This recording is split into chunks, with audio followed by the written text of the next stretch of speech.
ನೇಪಾಳದ ದೊಂಬಿಗಾರರು ಹೋಟೆಲಿಗೆ ಬೆಂಕಿ ಇಟ್ಟಾಗ ಅಲ್ಲಿಂದ ಪಾರಾಗಲು ಯತ್ನಿಸಿದ ಉತ್ತರ ಪ್ರದೇಶದ ಗಾಜಿಯಾಬಾದ್ನ 55ರ ಮಹಿಳೆ ಪಾರಾಗಲಾಗದೆ ಮರಣವನ್ನ ಕಂಡಿದ್ದಾರೆ. ರಾಜಿ ಗೋಲಾ ಅವರ ಗಂಡ ರಣವೀರ್ ಸಿಂಗ್ ಗೋಲಾ ಜೊತೆಗೆ ನೇಪಾಳ ಪ್ರವಾಸ ಹೋಗಿದ್ರು. ಹ್ಯಾತ್ ರಿಜೆನ್ಸಿ ಹೋಟೆಲ್ನಲ್ಲಿ ಅವರು ತಂಗಿದ್ರು. ಸರ್ಕಾರದ ವಿರುದ್ಧದ ಹೋರಾಟವು ದೊಂಬಿಗಾರರ ಕೈಗೆ ಸಿಲುಕಿ ಅವರು ಹಲವು ಸ್ಥಳಗಳಿಗೆ ಬೆಂಕಿ ಇಟ್ರು.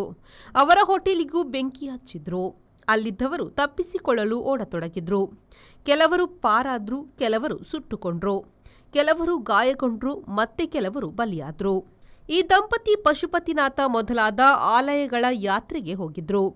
ಹೋಟೆಲ್ ಬೆಂಕಿಯಿಂದ ತಪ್ಪಿಸಿಕೊಳ್ಳುವಾಗ ಗುಂಪು ಹೆಚ್ಚಾಗಿ 58ರ ಗಂಡನಿಂದ ಬೇರಾದ ಮಹಿಳೆ ಮತ್ತೆ ಬದುಕುಳಿಯಲು ಸಾಧ್ಯವಾಗಲೇ ಇಲ್ಲ.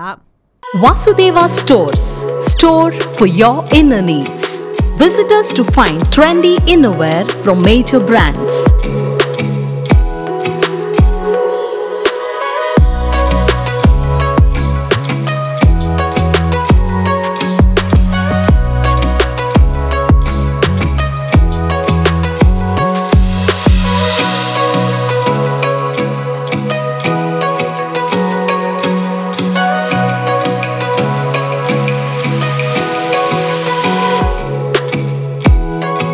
Visit Vasudeva Stores, ground floor, Ideal Towers near Sharavu Ganapati Temple, Mangaluru.